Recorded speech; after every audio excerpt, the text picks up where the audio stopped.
In the previous session, we were seeing about what is joint stock company. And we have seen joint stock company is association of persons who are carrying out a business activity and they are being part of business or they are contributing into business as capital through shares. And we saw different features of joint stock company.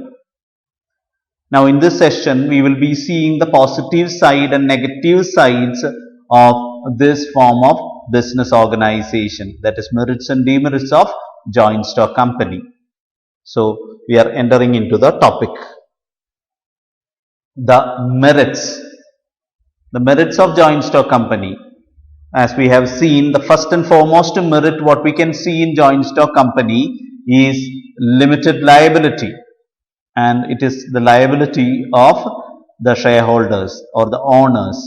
The owners or the shareholders of the company has liability only up to the limit of capital contributed by them or the shares purchased by them. They have limited liability. Their liability is limited only to the extent of what they have purchased, what number of shares they have purchased. Their personal properties are left free. They need not worry about personal property being charged for the liability which is being made by the company, loss which is being made by the company. They have to bear loss only up to the limit of the value of the shares they have purchased. So they have only limited liability. That itself is the main advantage of a joint stock company. Second one is transfer of interest. Actually, it was to be said when I said the introduction.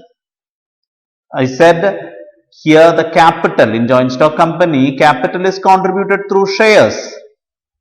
And those who are purchasing shares are becoming the owners of the company. In a public limited company, we will be learning it in detail. In a public limited company, shares are free to be transferred to another person. Even when I am purchasing the shares at first, at a later stage, I can transfer it to another person for value. That means I can convert the shares into cash comparatively easier. So that is also another advantage. I can transfer my interest. My interest in the company is the number of shares I am holding.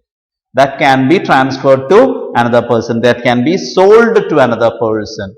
So I can convert the interest I have in company to another person. It can be sold in the market or converted into cash comparatively easier. So that's also another advantage. When a situation is there where I am in need of cash, I can sell the shares. Third one is perpetual existence. We have learned in features as perpetual succession. That means company will continue to exist irrespective of whatever is happening to shareholders. Whatever happened to shareholders, nothing will affect the company. Whether death, insanity, insolvency or any other thing happening to shareholders will not affect the company. Company will continue to exist till law brings an end to the company. So the existence of company is continuous as long as law brings an end to it. So perpetual existence is another advantage. Fourth one is scope of expansion. Even when company is raising its capital through shares, in a later stage, even if it requires to make its working a bit more bigger, it want to expand, it can raise further, it can issue further shares. As according to it is said in authorized capital, it can issue new shares and raise finance. At the same time, even if it is not going so, banks will be very happy to lend loans or financial institutions will lend loans to the company. So there is always a chance for required, especially financial resources is available all the time for joint stock company, or even by additional issue of shares they can raise more capital, and through that way they can expand the company. So there is always a chance of expansion there before joint stock company. And last one is professional management. Professional management, because joint stock company is financially strong, is comparatively having much more resources. So joint stock company can afford to pay for a person who is well versed in any area, whether it is in administrative area, whether it is in accounting area, whether it is in technical area. Joint stock company can afford to pay for it, and at the same time the scale of operations is much bigger, and people can go for specialized in certain areas, or it can be the division of work can happen and it can be handed over to a particular person who is an expert in that area. In such ways, we can say that always there is a professional way of doing things, or professional management can happen in joint stock company. That also is considered as a positive thing about joint stock company. So these are the advantages or merits what we can see in joint stock company. At the same time, there are certain demerits also. One is complexity in formation. As we have said, as we have seen in the features, it is not, formation is not quite easy. It is time consuming, it is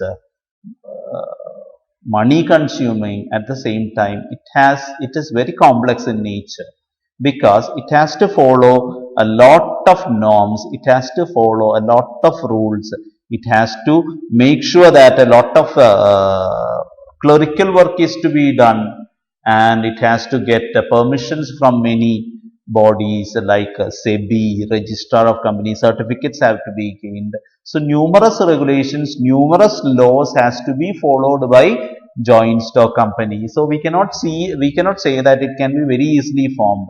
The formation of a joint stock company is much complex in nature, because they have to keep in accordance with a number of rules and regulations.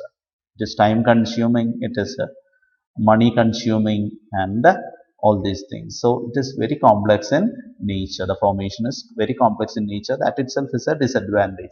Second one is lack of secrecy, because from time to time joint stock company has to report its working and its earning and all the details regarding joint stock company to the registrar of company. They have to submit the report to joint stock company, information to the registrar of companies. So they cannot keep anything as secret. Everything is published, is to be published, and it is difficult to maintain the secrecy. That's also another problem. Third one is impersonal working environment. Impersonal working environment means in former types of organizations, former business organizations, the owners were having a contact, owners were having an idea regarding who is who inside the company. But as joint stock company is large scale working, owners will not be having idea regarding who is working in particular section. They will not be having a direct contact with workers as well as employees, as well as other customers, creditors and all. It is difficult to maintain a personal contact. So it is impersonal. Some certain things are done in general that can have a connection with all these things, but a personal working environment is missing in joint stock company. That is also another problem. Numerous regulations, as I have said, it has to follow a number of regulations where certificates or permissions or such kind of things has to be taken from number of authorities, number of bodies which are prescribed by the law. So it has to follow a number of regulations and rules. So that can create a trouble in going in a faster pace. Only with the permissions, only with the following the regulations, they can proceed on. Delay in decision making, because all the decisions have to be taken by board of directors, where at times it has to be taken to the general meeting, which in turn make the decision to be taken at a very slow pace, or it cannot be taken as fast as compared to other forms of business organization.